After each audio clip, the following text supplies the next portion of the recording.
Apple CarPlay, as a guy who reviews cars for a living, I get in and out of vehicles all the time, but the one consistent thing between all the different car makers is that I have my Apple CarPlay and it kind of rolls from one car to the next. Today is the launch day for iOS 26. I literally just popped it on my iPhone. This is a iPhone 16 Pro. I'm making my way through the liquid glass interface, but my number one question is, what is Apple CarPlay like now with all of the updates for iOS 26? This is our 2021 Ford Bronco. We got the 8-inch screen, and even though the car is absolutely filthy right now, I did dust the screen. There are a bunch of updates and a full stylistic overhaul for Apple CarPlay. Let's take a look, and also I'm going to note that I have another camera here, and I'm not sure why I have a second camera angle, just so I can do this.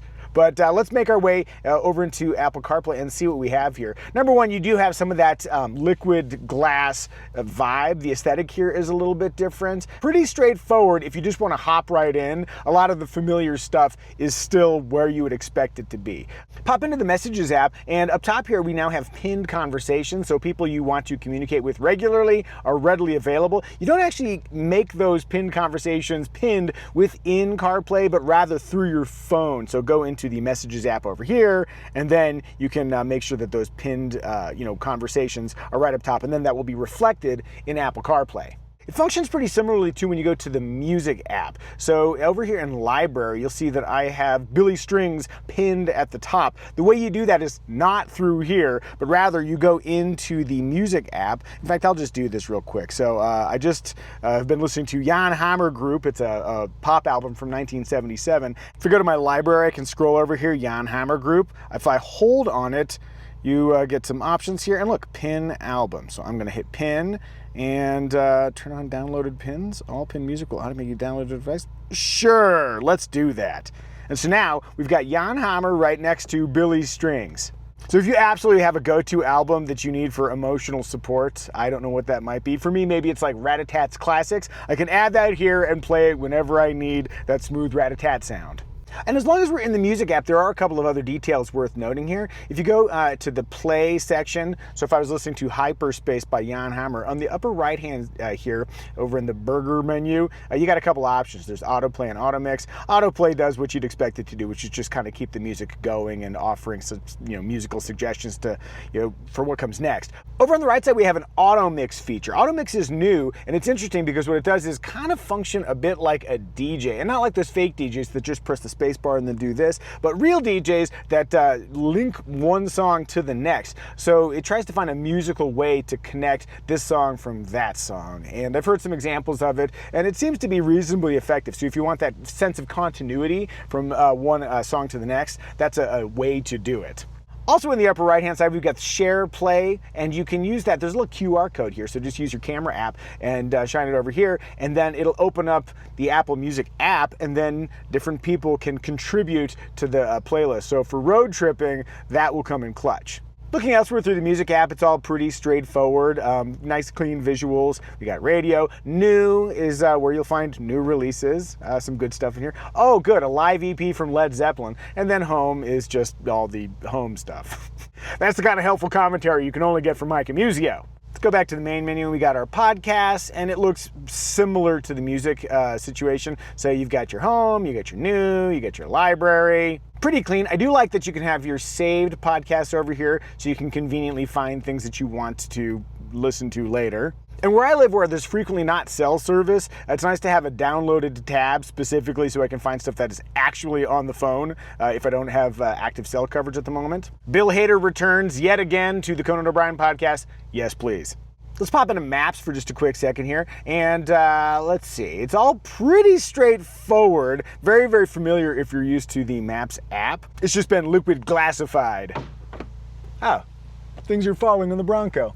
Really no major revelations in Maps, but where things do get interesting is you start digging into these settings. If we go over here to Appearance, this gives you some of that flexibility. So I'm more of an always dark kind of guy, and you can do always show dark maps. But the real interesting stuff is when you get into customize icons. Okay, so you've got our defaults. You also have a dark option. I always like the dark. And then there's clear if you want to look like you live in the not too distant future. Okay, I don't know if that is particularly appealing, but it's really leaning into that liquid glass vibe You can also customize wallpaper. So the background, you don't have the option to import your own imagery, but you do have some selections here. I don't think any of these are especially cool. I mean, the purple's kind of nice, or maybe the red, orange. A few different options to play around with. Make it your own. Click into display and you can use the smart display zoom so it'll automatically optimize the display for your vehicle. And I never think about accessibility, but as I'm getting older and maybe my vision is getting a little bit worse, being able to add bold text or change the text size, that is a really helpful thing. And then you can also activate voice control from your iPhone's microphone, so you can control CarPlay with voice commands. Moving down to Apple Intelligence and Siri, the one item that jumped out to me was automatically send messages. And man, that sounds fraught, but it's actually just taking away the confirmation step. So when you say, Siri, text my wife, hey, sweetie, I'll be home in 15 minutes. And then she reads, your message says, I'll be home in 15 minutes, purple monkey grapefruit. Send it.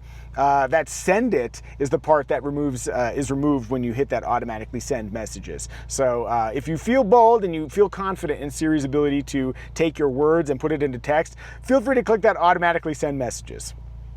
I will not. One very cool one over here is live activities. When you have this activated, let's say you have a storm rolling in and you're not quite sure how it's going to pan out and you want to keep track of it. If you have that on, then it will update in a live way, or maybe you have a upcoming flight, or maybe you have pizza being delivered to your Bronco. I don't know if that's even a thing that could happen, but clicking live activities allows that to be displayed on Apple CarPlay. Now we get to the stuff that I'm most excited about. You have to actually dig into your CarPlay settings. So if you go into your phone and you go to General, and then you scroll on down to CarPlay, and then you select the actual vehicle. And actually, looking at this, I may have driven too many vehicles recently, but if you go to the vehicle you're in, you can select apps, which, that's not new. You can control what gets displayed here on the main display, remove things you don't need, add things you do. Where it gets interesting, though, is over here in the widgets. You can customize that. Widgets is a new feature for iOS 26 and CarPlay. And so if you go over here to the far left, we have widgets. And the way we scroll through is we just slide and scroll. But you can choose which widgets are displayed in here. If you want to add a widget, we just click it here on our phone, and then we can scroll up and see what is compelling.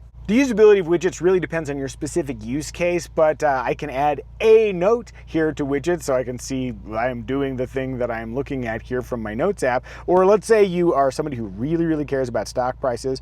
We can add that, and we'll add the widget. And now I'll know what's happening with the Dow.